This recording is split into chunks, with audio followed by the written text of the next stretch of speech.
Good morning everyone.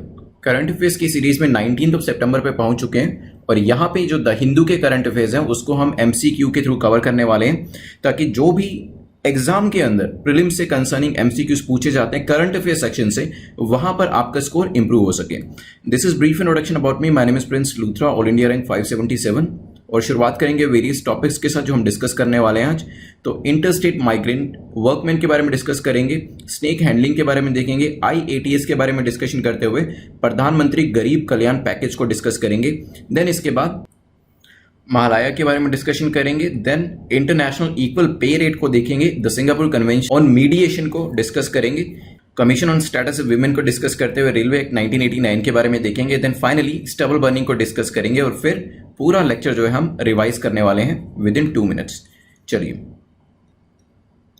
So I am really thankful to you. आप में से काफ़ी सारे लोगों ने जो कंटेंट क्रिएटर और हिंदी ट्रांसलेशन की जो पोस्ट है उसके लिए अपनी एंट्रीज जो है वो भेजी हैं। The entries door is still open. आप चाहें तो अभी भी भेज सकते हैं। जितने भी आप कंटेंट क्रिएटर के तौर पे अगर ज्वाइन करना चाहते हैं, हिंदी ट्रांसलेशन अगर आप करना चाहते हैं नेटमॉक के लिए, तो यहाँ पे विद इन अ वीक हम लोग जो है इसका जो रिजल्ट है वो डिक्लेयर करेंगे। आगे आने वाले 2-3 दिन के लिए जो डोर है वो ओपन रहेगा। आप चाहें तो अभी भी अप्लाई कर सकते हैं इस चीज़ के लिए।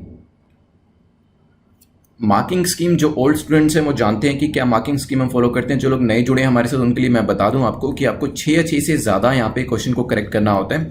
लेस देन अगर 6 आप स्कोर करते हैं, मान लीजिए आपके 2 ही क्वेश्चन करेक्ट हुए, तो इस सिचुएशन के अंदर आपका स्कोर 2 का हो जाता है और यहाँ पे आपको लेस देन 6 के अंदर दोबारा से अटेम्प्ट करना होता है विद इन 1 आवर। तो 1 घंटे के अंदर दोबारा से इसे अटेम्प्ट कर लीजिएगा। एक्सप्लेनेशन को ध्यान से सुनिएगा और फिर कमेंट सेक्शन में जो आपने 2 मार्क्स अपने लिखे थे उसे एडिट करके आपका जो करंट स्कोर होगा उसे लिख दीजिएगा।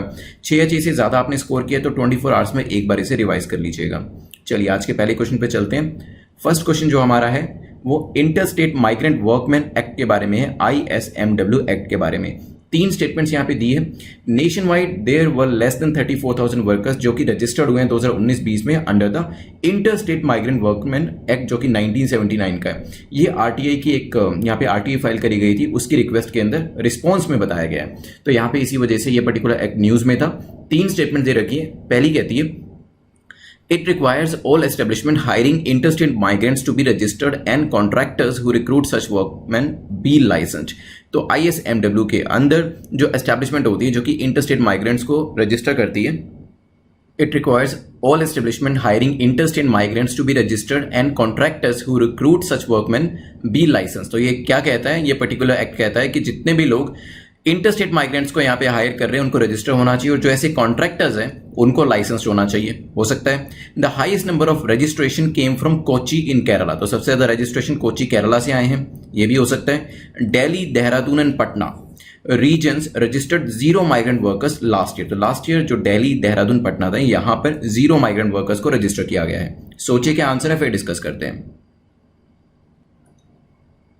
चलिए, तो यहाँ पे जो इंटरस्टेट माइग्रेंट वर्कमैन एक्ट है इसके बारे में RTI डाली गई थी और इसको लेकर क्वेश्चन इसी वजह से बनाया, न्यूज़पेपर में था ये। तो अगर बात करी जाए highest number of registration came from Kochi, तो बिल्कुल ठीक है, कोची रीजनल ऑफिस केरला से सबसे ज्यादा नंबर जो है वो बताया गया है। सेकंड स्टेटमेंट हमारी करेक्ट है। इसके बाद दूसरा नंबर आता है धनबाद का, धनबाद झारखंड के अंदर। देन तीसरा नंबर आता है चेन्नई तमिलनाडु का। ठीक है, यहाँ पे सेकंड स्टेटमेंट हमारी करेक्ट हो जाती है। अब बात करते हैं क्या ये रिक्वायर करता है, क्या ये मैंडेटरी करता है कि जो भी एस्टेब्लिशमेंट इंटरस्टेट माइग्रेंट को हायर कर रही है उसको रजिस्टर्ड होना चाहिए। बिल्कुल सही है। और ऐसे कॉन्ट्रैक्टर्स को लाइसेंस्ड होना चाहिए, ये भी बिल्कुल ठीक है।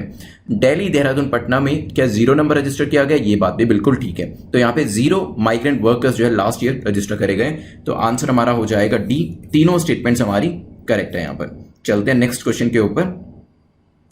नेक्स्ट क्वेश्चन जो बात करता है Which state has become the first to institutionalize snake handling in the country? तो snake handling in the country को institutionalize किया गया है एक पर्टिकुलर राज्य के द्वारा इंडिया के अंदर। पूछा गया कि वो कौन सा राज्य है। तो यहाँ पे वाइल्ड लाइफ प्रोटेक्शन के लिए एक यहाँ पे पर्टिकुलर एक्शन जो है, इनिशिएटिव जो है रादर, वो लिया गया इस स्टेट के द्वारा। तो क्या वो स्टेट कर्नाटका है, केरला है, तमिलनाडु है या फिर असम है? सोचिए, फिर डिस्कस करते हैं। चलिए डिस्कस करते हैं। तो यहां पर केरला जो है, केरला अपने आप में एक पहला ऐसा स्टेट बन गया और यहां पे जो केरला का फॉरेस्ट डिपार्टमेंट है वो कुछ गाइडलाइंस को फ्रेम करेगा। तो इन गाइडलाइंस को फ्रेम किया जाएगा ताकि स्नेक्स को रेस्क्यू किया जा सके। क्या होता है, बहुत बार स्नेक्स जो होते हैं जो ह्यूमन डोमिनेटेड एरियाज होते हैं, जहाँ पे ह्यूमन पॉपुलेशन ज्यादा होती है, वहां चले जाते हैं और देयर इज अ मैन और स्नेक कॉन्फ्लिक्ट, और इसी वजह से स्नेक्स जो है उनको मार दिया जाता है। इस चीज को रोकने के लिए कि स्नेक को कैप्चर किया जा सके और फिर वापस उसको अनइनहैबिटेटेड एरियाज के अंदर छोड़ दिया जाए, इस चीज के लिए कदम उठाया गया है। गाइडलाइंस जो है ये मैंडेटरी करती है कि जो स्नेक हैंडलर्स होंगे वो 21 साल से 65 साल की एज के होंगे, उनको एक सर्टिफिकेट जो होता है वो लेना पड़ेगा ताकि इंश्योर किया जा सके that they are capable enough to handle a snake. और इसमें एप्लीकेशन होगी, उसको स्क्रीन किया जाएगा by the assistant conservator of forest, जिसे एसीएफ भी कहा जाता है सोशल फॉरेस्ट्री के अंदर। यहां पे एक लिस्ट भी बनाई जाएगी एसीएफ के द्वारा कि कौन कौन से स्नेक हैंडलर्स हैं एक पर्टिकुलर डिस्ट्रिक्ट में, ताकि उनको कांटेक्ट भी किया जा सके। तो हर डिस्ट्रिक्ट के अंदर कौन कौन से स्नेक हैंडलर्स हैं उनका नाम, कांटेक्ट नंबर दिया होगा और उनको फिर कांटेक्ट किया जा सकता है। आंसर हमारा बी हो जाएगा। हो सकता है आगे आने वाले टाइम में जो दूसरे स्टेट्स हैं वो भी इसको अपने स्टेट के अंदर इंप्लीमेंट करने की कोशिश करें। चलिए नेक्स्ट क्वेश्चन पे चलते हैं, which is question number 3। Question number 3 जो है वो IATS के बारे में पूछा गया कि newly introduce IATS is associated with, ये किसके साथ एसोसिएट करता है? क्या ये इनकम टैक्स के साथ एसोसिएट करता है, land reforms in urban areas के साथ ये एसोसिएट करता है, क्या ये मेट्रो रेल से रिलेटेड है या फिर हेल्थ रेगुलेशन से रिलेटेड है? सोचिए क्या आंसर होगा, फिर इसको डिस्कस करते हैं। चलिए डिस्कस करते हैं। तो DMRC Delhi metro rail corporation ने IATS को लॉन्च किया है। ATS ये stands for automatic train supervision. तो यहां पे एक इंडिजिनियसली बनाया गया एक कम्युनिकेशन सिस्टम है जिसके ऊपर ट्रेन्स जो है वो चलाई जाएंगी। इसमें क्या होगा, ट्रेन कंट्रोल सिग्नलिंग टेक्नोलॉजी जो है वो ऑटोमेटिक तौर पे काम करेगी। It's a computer based system जो कि ट्रेन के ऑपरेशन को मैनेज करेगा। सिस्टम जो है इंडिस्पेंसिबल है फॉर हाई डेंसिटी ऑपरेशन, जहां पर देखिए 2-2 मिनट में ट्रेन आती हैं, मेट्रो के केस में कई बार 1-1 मिनट में भी ट्रेन आती है। तो ऐसी जगह पर जहां पे फ्रीक्वेंसी इतनी ज्यादा होती है, जहां पे ऑपरेशन जो है इतना कंजेस्टेड रहता है, उस एरिया में जहां पे डेंसिटी काफी ज्यादा होती है ट्रेन्स की, IATS होना एक तरीके से मैंडेटरी है, क्योंकि जो शेड्यूलिंग है एवरी मिनट शेड्यूलिंग करने में IATS काफी हेल्प करेगा DMRC की। तो यहां पे आंसर हमारा हो जाएगा C। तो बेसिकली जो शेड्यूलिंग का है पूरा एक ऑपरेशन, वो ऑटोमेटिक तरीके से जो इंडिजिनियसली बनाया गया हमारा एक सिस्टम है उसके थ्रू चलाया जा सकेगा। आगे आने वाले टाइम में हमें यह दिखेगा। चलिए नेक्स्ट क्वेश्चन पे चलते हैं। Next question is question number 4। Question number 4 बात करता है which of the following statement या statements is or are correct about Pradhan Mantri Garib Kalyan package insurance scheme for health workers. तो Pradhan Mantri Garib Kalyan package insurance scheme for health workers के बारे में 3 स्टेटमेंट दिए, आपको बताना है कि कौन सी स्टेटमेंट करेक्ट है, कौन सा कथन यहां पर सही है। पहली स्टेटमेंट कहती है it provides an insurance cover of 10 lakh to health care providers. तो यहां पे 10 लाख का एक हेल्थ केयर इंश्योरेंस कवर जो है वो प्रोवाइड किया जाएगा। It's a centrally sponsored scheme, ये एक सेंट्रली स्पॉन्सर्ड स्कीम है।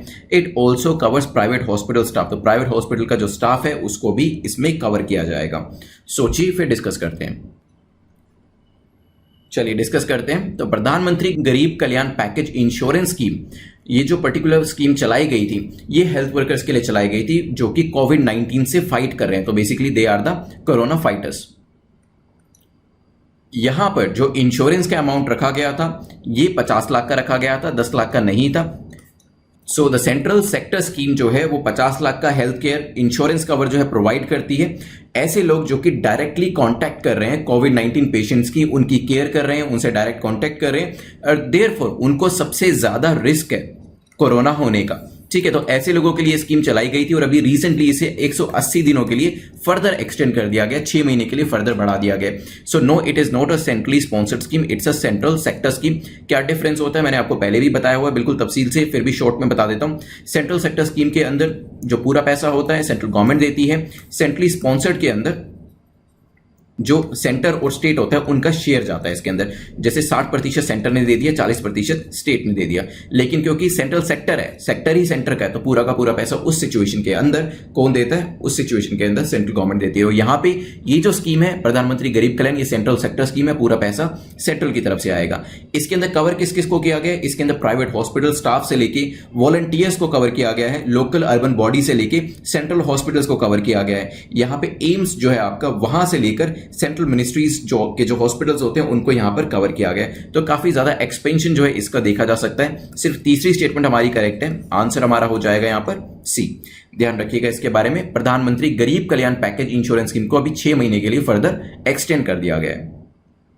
आज के 5th क्वेश्चन पे चलते हैं जो कि महालया के बारे में है। तो महालया के बारे में पूछा गया है कि कौन सी स्टेटमेंट महालया के लेके करेक्ट है। न्यूज में दिया हुआ था, पता होना चाहिए इसके बारे में क्या है। पहली स्टेटमेंट कहती है in Bengal Mahalaya marks the beginning of Durga Puja festival. तो महालया जो है दुर्गा पूजा फेस्टिवल की बिगिनिंग को दर्शाता है, बंगाल के अंदर हो सकता है। Mahalaya marks the beginning of Devi Paksha and the end of Pitrupaksha according to Hindu calendar. तो यहां पे कल्चर का क्वेश्चन आपका बन रहा है कि हिंदू कैलेंडर के हिसाब से महालया मार्क करता है कि देवी पक्षा जो है वो स्टार्ट हो रहा है और साथ में ही खत्म क्या हो रहा है, पितृपक्षा जो है वो खत्म हो रहा है। सोचिए क्या आंसर होगा, फिर डिस्कस करते हैं। चलिए डिस्कस करते हैं। तो अभी रिसेंटली जो है महालया जो है हमने ऑब्जर्व किया है, महालया वो दिन है जब माना जाता है कि जो गॉडेस दुर्गा है वो अर्थ पे आए थे। ठीक है, तो यहाँ पे Bengali people they traditionally wake up early in the morning, सुबह जल्दी उठ जाते हैं। महालया के दिन पे वो जो वेरियस हाइम्स होती हैं देवी के लिए उनको यहाँ पर रिसाइट करते हैं, ऑफरिंग्स देते हैं एंसेस्टर्स को, और यहाँ पे पूजा मंडप जो होते हैं वो भी करे जाते हैं। तो यहाँ पे बंगाल के अंदर महालया जो है मार्क करता है दुर्गा पूजा फेस्टिवल का, तो बिल्कुल यहाँ पे पहली स्टेटमेंट हमारी करेक्ट हो जाती है। और एक और चीज जो इंपॉर्टेंट है वो ये है कि Mahalaya marks the beginning of Devi Paksha और end of Pitrupaksha Hindu calendar के हिसाब से। तो यहाँ पे दोनों स्टेटमेंट्स हमारी करेक्ट है। आंसर क्या हो जाएगा, आंसर विल बी बी। तो यहाँ पे 17 सितंबर को ये जो चीजें स्टार्ट हुई है, तो ध्यान रखिएगा इसके बारे में। जो वेरियस हिंदू कैलेंडर्स के हिसाब से जनवरी से लेकर दिसंबर तक जो नाम दिए गए हैं, हमारे जो खुद के नाम है, मतलब जो हिंदू कैलेंडर्स के अंदर हमने नाम दिए गए, वो भी आपको पता होना चाहिए कि हिंदू कैलेंडर स्टार्ट कौन से महीने से होता है, एंड कौन से महीने से होता है। ये चीजें पूछी जा सकती हैं एग्जाम के अंदर आपसे। चलिए स्पेक्ट्रम मॉडर्न इंडियन हिस्ट्री के बारे में मैं आपको बता देता हूं। This is the prelim series. Prelims के लिए काफी इंपॉर्टेंट सीरीज है, तो आप 2020 या फिर 2021 के लिए प्रिपेयर कर रहे हैं तो यहाँ पे जो एमसीक्यू की सीरीज है खासतौर पे, this is very important prelims के अंदर आपके मार्क्स को इंप्रूव करने के लिए, क्योंकि यहाँ पे जो स्पेक्ट्रम की पूरी बुक है उसको एमसीक्यू के थ्रू कवर किया गया है, फिर साथ में पीडीएफ का ऑनलाइन रीड दिया गया है, देन क्विजेस दिए गए। तो यहाँ पे ओवरऑल आपकी जो तैयारी है पूरी बुक की वो कवर हो जाती है, और मॉडर्न इंडियन हिस्ट्री के अंदर ये इंश्योर कर सकते हैं कि वहां पर आपका कोई भी क्वेश्चन ना छूटे। तो यहाँ पे वीडियो आप देख सकते हैं, उसके बाद पीडीएफ से रिवाइज करके क्विज जो है उसको अटेम्प्ट कर सकते हैं, और यहाँ पे पूरी बुक जो है उसको आप very short period of time में कवर कर सकते हैं। चलिए नेक्स्ट क्वेश्चन पे चलते हैं, which is concerning international equal पे डे। पूछा गया विच of the following statement international equal पे डे के बारे में करेक्ट है। यहाँ पे बेसिकली कुछ इसके कंसर्निंग आर्टिकल्स दिए हुए थे और कुछ नई स्टेटमेंट्स जो थी वो भी दी गई थी। तो क्वेश्चन अगर इक्वल पे डे के ऊपर आता है तो आप करेक्ट कर पाएंगे उसको, और साथ में ही मेंस के लिए ये टॉपिक काफी इंपॉर्टेंट है। वहां पे जो फैक्ट्स मैं आपको बताने वाला हूं इस क्वेश्चन के अंदर, आप उसको जरूर यूज करिएगा। पहली स्टेटमेंट कहती है according to United Nation except developed nation like US UK और women are paid less than men. तो अगर यूएस यूके या दूसरी डेवलप्ड नेशन को निकाल दिया जाए तो विमेन को मेन से कम पे किया जाता है, हो सकता है। द जेंडर पे गैप एस्टिमेटेड एट 23% ग्लोबली। तो ये जो जेंडर पे गैप है, मेल और फीमेल की जो इनकम के अंदर गैप है, ये 23% है पूरी दुनिया के अंदर अगर हम देखते हैं तो। Then it is primary goal is to achieve equal pay for women. तो यहाँ पे इंटरनेशनल इक्वल पे डे की बात करें, इसका ऑब्जेक्टिव क्या है? इसका ऑब्जेक्टिव ये है कि विमेन को इक्वल पे मिलना चाहिए। देखिए तीसरी स्टेटमेंट तो काफी कॉमन सेंसिकल सी है, तो ये तो करेक्ट होगी, इसी वजह से सी तो आप एलिमिनेट कर देंगे। बाकी फर्स्ट और सेकंड स्टेटमेंट देखनी है अगर आपको कि ये करेक्ट है कि नहीं है, इसके बारे में सोचिए। चलिए तो यहाँ पे first time ever international equal पे डे जो है उसको सेलिब्रेट किया गया 18 सितंबर 2020 को। इस वजह से भी ये काफी इंपॉर्टेंट हो जाता है, बिकॉज ये कोई एवरी ईयर नहीं सेलिब्रेट किया जा रहा है, this is the first time ever ये सेलिब्रेट किया गया, तो एग्जाम में आने के चांसेस बढ़ जाते हैं इसके। अब बात करते हैं कि यूएस यूके को छोड़ के women are paid less than men. तो अगर बात करी जाए यूनाइटेड नेशन का जो डेटा है वो ये कहता है अक्रॉस ऑल द रीजन्स, ऐसा नहीं है कि सिर्फ डेवलप्ड कंट्रीज के अंदर जो है विमेन को इक्वल पे किया जाता है, नहीं, डेवलप्ड कंट्रीज हो, डेवलपिंग कंट्रीज हो, लीस्ट डेवलप्ड कंट्रीज हो, आइलैंड नेशंस हो, कुछ भी हो, वहां पर देखा गया कि women are paid less than men. तो यहाँ पे पहली स्टेटमेंट आपकी जो है इनकरेक्ट हो जाती है। यूएस हो, यूके हो, इंडिया हो, women are paid less than men. तो ये एक रियलिटी है जिसको यहाँ पे दूर करने की कोशिश करी जा रही है with the help of international equal पे डे, कि आपको पेमेंट जो है वो इक्वल करना चाहिए। सेकंड स्टेटमेंट की बात करें, the gender gap is estimated 23% globally. तो ये जो डेटा दिया गया जो आप मेंस में यूज कर सकते हैं, दिस इज करेक्ट स्टेटमेंट। 23% का जो डिफरेंस है वो देखा गया विमेन और मेन। तो मान लीजिए यहाँ पे जो डिफरेंस है, एक्स अमाउंट मिलता है मेल को और वाई मिलता है फीमेल को, इसके बीच में 23% का डिफरेंस है, जो कि काफी ह्यूज डिफरेंस है। जेंडर के बेसिस पे अगर आप ऐसा डिफरेंस करेंगे तो विच इज नॉट एक्सेप्टेबल। तो यहां पे सेकंड और थर्ड स्टेटमेंट हमारी करेक्ट हो जाती है, आंसर हो जाएगा हमारा डी। चलते हैं नेक्स्ट क्वेश्चन के ऊपर। चलिए नेक्स्ट क्वेश्चन हमारा है सिंगापुर कन्वेंशन ऑन मीडिएशन के बारे में पूछा गया। सिंगापुर कन्वेंशन ऑन मीडिएशन को लेकर कौन सी स्टेटमेंट आपकी इनकरेक्ट है, कौन सा कथन आपका गलत है। गलत पूछा जा रहा है, सही नहीं पूछा जा रहा है, ध्यान रखिएगा। बिल्कुल यहाँ पे करेक्ट आपको देखना है, रीड करेक्टली करना है, क्योंकि बहुत बार मतलब मुझसे पर्सनली ये गलती बहुत होती थी। इस वजह से प्रीलिम्स में मार्क्स कम आते थे कि मैं गलत रीड करता था, करेक्ट की जगह इनकरेक्ट, इनकरेक्ट की जगह करेक्ट, और उस चक्कर में मेरे 2-3 क्वेश्चन गलत हो जाते थे। और जब मैं घर आता था आंसर की में से देखता था, जो भी डिफरेंट इंस्टीट्यूट्स अपनी आंसर कीज निकालते थे उसमें से देखता था, मैच करता था, तब मुझे रियलाइज होता था कि मेरा क्वेश्चन जो है वो मिस रीडिंग की वजह से गलत हो गया। तो यहाँ पे ये गलती आपसे नहीं होनी चाहिए। मैंने काफी सारे जो अपने मॉक टेस्ट दिए होंगे उसमें भी ये गलती करी, but then after the realization की ये गलती हो रही है, मैंने उस चीज को धीरे धीरे इंप्रूव करना शुरू किया। और मैं चाहता हूं कि आप भी इस चीज को इंप्रूव करें। धीरे धीरे आप पढ़िए, देखिए क्वेश्चन डिमांड क्या कर रहा है, करेक्ट पूछ रहा है, इनकरेक्ट पूछ रहा है, डिमांड क्या है क्वेश्चन की। मेंस के अंदर भी ये हैबिट आपको काफी हेल्प करेगी, क्योंकि प्रीलिम्स के अंदर तो क्वेश्चन फिर भी इजी होते हैं, ज्यादा से ज्यादा करेक्ट की जगह इनकरेक्ट होगा, लेकिन मेंस में क्वेश्चन जो होते हैं वो काफी ट्रिकी होते हैं। वहां पर जो डिमांड ऑफ द क्वेश्चन है वही बहुत से लोग समझ नहीं पाते हैं। तो ये हैबिट आप डेवलप करिए, बिल्कुल ध्यान से पढ़िए। और वैसे भी आजकल जो दौर चल रहा है जहां पे हम ज्यादातर वीडियोस देखते हैं और जो रीडिंग हैबिट है हमारी वो काफी कम हो गई है, इस वजह से भी मिस रीडिंग के चांसेस बढ़ जाते हैं। तो आपको जितनी भी रीडिंग आप करें उसको बिल्कुल ध्यान से करना पड़ेगा। यहाँ पे पहली स्टेटमेंट को देखते हैं, it is the first UN treaty to be named after Singapore. तो यहाँ पे ये पहली यूएन की ट्रीटी है जिसको सिंगापुर के ऊपर नेम किया गया है। Second, it has been signed by 52 states. इसे 52 स्टेट्स के द्वारा साइन किया गया है। India is a non signatory, India ने इसे भी साइन नहीं किया है। तो सिंगापुर कन्वेंशन ऑन मीडिएशन के बारे में सोचिए, न्यूज में था ये रिसेंटली, इसको डिस्कस करेंगे। चलिए देखिए, Singapore convention on mediation news में था। यहां पे इसको यूज किस लिए किया जाता है, देखिए नाम में ही है मीडिएशन। मीडिएशन किस किस के बीच में, अगर कोई भी बिजनेस जो है, मान लीजिए इंडियन कोई बिजनेस है, वो किसी और कंट्री में काम कर रहा है, फॉर एग्जांपल सिंगापुर में कर रहा है, या फिर सिंगापुर का कोई बिजनेस है वो चाइना में काम कर रहा है, चाइनीज बिजनेस जो है वो इंडिया में काम कर रहा है। तो यहां पे कहीं ना कहीं तो डिस्प्यूट्स जो है, कॉर्पोरेट डिस्प्यूट्स वो अराइज होते रहते हैं। उन कॉर्पोरेट डिस्प्यूट्स को सेटल करने के लिए जो कन्वेंशन बनाई गई है उसे यहाँ पे सिंगापुर कन्वेंशन ऑन मीडिएशन कहा गया है।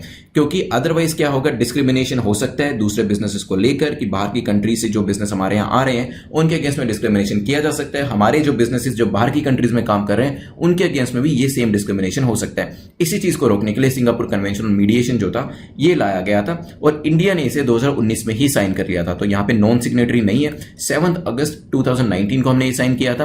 52 स्टेट्स ने इसे साइन करके रखा हुआ है। पहली स्टेटमेंट आपकी बिल्कुल ठीक है। अब हम बात करते हैं फर्स्ट स्टेटमेंट की। फर्स्ट स्टेटमेंट कहती है कि यहां पे ये यूएन ट्रीटी है जिसको सिंगापुर के नाम पे रखा गया था, तो मैंने आपको बता ही दिया कि इसे सिंगापुर कन्वेंशन भी कहते हैं, एंड इसे United nation convention on international settlement agreement के तौर पे भी जाना जाता है। और यहां पे सिंगापुर के बाद इसका नाम रखा गया है। तो पहली स्टेटमेंट आपकी ठीक हो जाती है। आंसर क्या होगा, बी नहीं होगा, ध्यान से पढ़िएगा, इनकरेक्ट बताना है, आंसर विल बी सी, ध्यान रखिएगा। चलते हैं नेक्स्ट क्वेश्चन के ऊपर।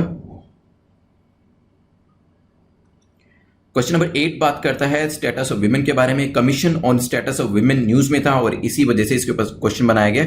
आपको बताना है इस कमीशन के बारे में कौन सी स्टेटमेंट आपकी ठीक है। पहली स्टेटमेंट कहती है it's a body of the economic and social council. तो इकोसोक की एक बॉडी है, हो सकता है। India will be A member for 2 years 2021 to 2022। तो 2 साल के लिए इंडिया इसका मेंबर बनने जा रहा है। Third, 45 member states of United Nation serve as members of the commission at any one time. तो एक टाइम पर 45 मेंबर स्टेट्स जो होते हैं यूनाइटेड नेशन के, वो इसके मेंबर्स के तौर पे सर्व करते हैं। सोचिए क्या आंसर होगा, फिर डिस्कस करते हैं। चलिए डिस्कस करते हैं। तो commission on status of women के बारे में बात करते हैं। Yes, it is a body of इकोसोक, इकोनॉमिक एंड सोशलिस्ट काउंसिल जो है इसकी ये एक बॉडी है, इकोसोक की बॉडी है। पहली स्टेटमेंट करेक्ट हो जाती है। इंडिया जो है इसका मेंबर बनने जा रहा है और हम लोग मेंबर्स रहेंगे 2021 से लेकर 2025 तक 5 सालों के लिए। तो यहां पे 2 साल का जो टाइम दिया गया है वो गलत है। और एक चीज और बताई जाए commission for status of women के बारे में, that it is the principal global intergovernmental body exclusively जो डेडिकेट करी गई है ताकि जेंडर इक्वालिटी को प्रमोट किया जा सके और विमेन एम्पावरमेंट के लिए काम किया जा सके। तो ये एक एक्सक्लूसिव बॉडी है, एक इंटरगवर्नमेंटल बॉडी है इस काम के लिए। अब आते हैं तीसरी स्टेटमेंट के ऊपर। तीसरी स्टेटमेंट कहती है कि एट वन टाइम जो यूनाइटेड नेशन के जो स्टेट्स होते हैं वो 45 इसके मेंबर्स एक बारी में हो सकते हैं। तो यहां पे तीसरी स्टेटमेंट भी आपकी ठीक है। आंसर क्या हो जाएगा, डी, पहली और तीसरी स्टेटमेंट आपकी करेक्ट हो जाती है। चलिए चलते हैं आज के 9th क्वेश्चन के ऊपर। 9th क्वेश्चन बात करता है रेलवे एक्ट के बारे में, रेलवे एक्ट 1989 के बारे में पूछा गया कि कौन सी स्टेटमेंट आपकी करेक्ट है। दो स्टेटमेंट्स दे रखी है यहां पे, आपको बताना है कौन सा कथन सही है। पहली कहती है section 144 subsection 2 of the act criminalise begging, तो बेगिंग को क्रिमिनलाइज किया गया है सेक्शन 144 के अंदर। Second, the act punishes smoking, smoking को भी पनिश किया गया है इस एक्ट के अंदर। ये एक्ट न्यूज में था, क्यों था वो बताऊंगा मैं आपको, बट कॉमन सेंस को यूज करिएगा, आंसर करना इस क्वेश्चन को काफी आसान होगा, काफी इजी क्वेश्चन है एक्चुअली। चलिए देखिए, क्वेश्चन आंसर करना काफी इजी है, लेकिन क्वेश्चन बनाने का रीजन मैं आपको बताता हूं। यहां पे ऑफ कोर्स स्मोकिंग सबको पता है कि पनिशेबल ऑफेंस है, और यहां पे बेगिंग जो है वो भी पनिशेबल ऑफेंस है। लेकिन रिसेंटली मिनिस्ट्री ऑफ रेलवेज ने यहां पे प्रपोज किया है कि बेगिंग जो है इसको डीक्रिमिनलाइज किया जाए। ठीक है, तो रेलवे प्रेमिसेस के अंदर डीक्रिमिनलाइज आगे आने वाले टाइम में बेगिंग हो सकती है। It has also propose to compound the offence of smoking by levying spot fine, तो यहां पे जो स्मोकिंग है यहां पे इसको तो कंपाउंड किया जाएगा, इस पे स्पॉट फाइन्स भी लगाए जाएंगे, लेकिन जो बेगिंग है इसको डीक्रिमिनलाइज करने की बात करी जा रही है। तो हम न्यूज के ऊपर पूरी नजर रखेंगे, आगे आने वाले टाइम में अगर बेगिंग जो है इसको डीक्रिमिनलाइज किया जाता है तो इसके बारे में डिस्कस करेंगे, और तब प्रीलिम्स के हिसाब से भी क्वेश्चन इंपॉर्टेंट हो जाता है, और मेंस के लिए तो ये काफी इंपॉर्टेंट क्वेश्चन है ही। हमारा आंसर क्या होगा यहाँ पे, फर्स्ट एंड सेकेंड दोनों ही हमारी स्टेटमेंट्स करेक्ट है। चलिए आज के लास्ट क्वेश्चन पे चलते हैं। लास्ट क्वेश्चन स्टबल बर्निंग को लेके है, पूछा गया है कि स्टबल बर्निंग के ऑल्टरनेटिव्स को लेके, कि इसमें से कौन सा स्टबल बर्निंग का ऑल्टरनेटिव है। तीन यहां पे आपको ऑप्शन दिए गए, तो स्टबल बर्निंग आई होप आप जानते हैं कि स्टबल बर्निंग क्या होता है। पहली स्टेटमेंट कहती है यहां पे, पहला जो ऑप्शन है वो है बायोमास पावर प्लांट, इसका एक ऑल्टरनेटिव हो सकता है। सेकेंड, बायो सीएनजी इसका एक ऑल्टरनेटिव हो सकता है। थर्ड, बायो इथेनॉल प्रोजेक्ट इसका एक ऑल्टरनेटिव हो सकता है। सोचिए क्या आंसर होगा, फिर डिस्कस करते हैं। चलिए देखते हैं ऑल्टरनेटिव्स ऑफ स्टबल बर्निंग। काफी इंपॉर्टेंट क्वेश्चन है मेंस के लिए भी, क्योंकि मेंस में पूछा जा सकता है। आई रिमेंबर जब मैं अपने इंटरव्यूज दे रहा था तो स्टबल बर्निंग का इशू काफी ज्यादा न्यूज में था, और इंटरव्यूज में काफी ये क्वेश्चन पूछा जा रहा था, तो इंटरव्यूज के अंदर भी पूछा जा सकता है। अगर उस टाइम पे ये न्यूज चल रही होगी कि आप बताइए कि जो स्टबल बर्निंग होती है क्या किसानों को ऐसा करना चाहिए, इसके क्या क्या ऑल्टरनेटिव्स हो सकते हैं, तब आप ये एग्जाम्पल दे सकते हैं। मैं आपको बताता हूँ ये एग्जाम्पल, तो ये केस स्टडी के तौर पर भी आप बता सकते हैं। वहां पे अभी रिसेंटली पेडा क्या है, पंजाब एनर्जी डेवलपमेंट एजेंसी, इसने इन association with government of Punjab government के साथ मिलकर ऑल्टरनेटिव्स बनाने की कोशिश करी है पैडी स्टबल यूटिलाइजेशन को लेकर। तो यहां पे पैडी स्टबल यूटिलाइजेशन करा जाएगा। जो पैडी स्टबल होता है उसको किस तरीके से यूटिलाइज किया जाएगा, यहां पे बायोमास पावर प्लांट्स बनाने की बात करी गई है ऑल्टरनेटिव्स के तौर पे। यहां पे बताया गया कि इन प्लांट्स के अंदर 8.8 लाख मेट्रिक टन्स जो पैडी स्टबल होती है उसे यूज किया जा सकेगा एनुअली। तो यस, ये एक ऑल्टरनेटिव है, और यहां पे इन्होंने बता भी दिया कि 8.8 लाख मेट्रिक टन तो हम यहां पे ही यूज कर लेंगे, तो वेस्ट नहीं जाएगा। सेकंड, इन्होंने कहा कि हम बायो सीएनजी जो है इसको प्रोड्यूस करेंगे, और यहां पे 3 लाख मेट्रिक टन जो है एनुअली हम इसके अंदर इस्तेमाल कर लेंगे सीएनजी बनाने के लिए। थर्ड, बायो एथेनॉल प्रोजेक्ट, यहां पे बायो एथेनॉल प्रोजेक्ट बनाने की बात करी गई, और कहा गया कि 2 लाख मेट्रिक टन हमारा कंजम्पशन पैडी स्टबल का एनुअली इसके अंदर हो जाएगा। तो तीनों ही ऑल्टरनेटिव है, और तीनों के अंदर जो एस्टिमेशन है वो भी दे दिया गया कि around 8, 3, 11, 13 almost 14 lakh metric tonne जो पैडी स्टबल है वो यूज किया जा सकेगा अकेले पंजाब के अंदर। और यहां पे अगर ये पूरा प्रोजेक्ट सक्सेसफुल रहता है तो बाकी की जो गवर्नमेंट्स है, हरियाणा गवर्नमेंट है, यूपी गवर्नमेंट है, एमपी गवर्नमेंट, राजस्थान के अंदर भी इस चीज को एमुलेट किया जा सकता है, ध्यान रखिएगा। और आप लोग मेंस के अंदर तो ये एग्जांपल, ये केस स्टडी पंजाब की लिखेंगे ही लिखेंगे। अगर इंटरव्यू में भी आपसे पूछा जाता है, अगर आप पंजाब से हैं या फिर आसपास के किसी स्टेट से, तो भी मेंशन कर सकते हैं, नहीं भी है तो भी इस मॉडल को आप बता सकते हैं। वहां पर 10 क्वेश्चन हमारे कंप्लीट होते हैं। चलते हैं अभी रिवीजन की तरफ। रिवीजन के बाद क्वेश्चन ऑफ द डे के बारे में देखेंगे, और फिर विनर कौन है उसको देखेंगे। चलिए शुरुआत करी थी इंटरस्टेट माइग्रेंट वर्कमैन एक्ट के साथ। तो यहां पे दिल्ली, देहरादून, पटना, 3 सिटीज आपको पता होनी चाहिए। यहां पे 0 माइग्रेंट वर्कर्स जो है लास्ट ईयर यहां पे इस रीजन के अंदर रजिस्टर हुए हैं।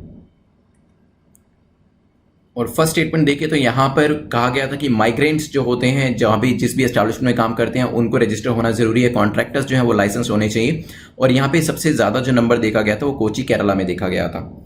इसके बाद देखा हमने नेक्स्ट क्वेश्चन में पहला स्टेट जिसने इंस्टीट्यूशनलाइज कर दिया स्नेक हैंडलिंग को, तो वो है केरला। यहाँ पे 21 साल से 65 साल की आयु के जो लोग हैं वो अपने आप को यहाँ पे रजिस्टर करा सकते हैं। सर्टिफिकेशन लेना जरूरी होगा, और यहाँ पे एक जो डिस्ट्रिक्ट वाइज लिस्ट होगी वो भी रखी जाएगी, ताकि जो मैन स्नेक कॉन्फ्लिक्ट है उसको कम किया जा सके और स्नेक को अनइनहेबिटेड एरियाज के अंदर लेके छोड़ा जा सके।